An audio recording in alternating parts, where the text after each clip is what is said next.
Adobo flakes. So how I did my adobo flakes. Pakuluan natin ang ating chicken breast. Gawin nating shredded. Tapos igisa natin sa ating ingredients.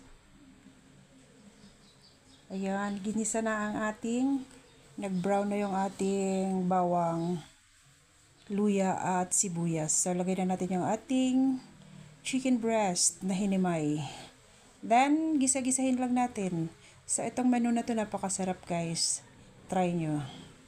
Lalo na sa mainit na kanin, masarap siya talaga.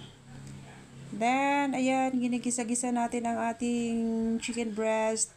Lagyan natin ng oyster sauce para magkalasa ang ating manok. Then, next natin is ang ating soy sauce.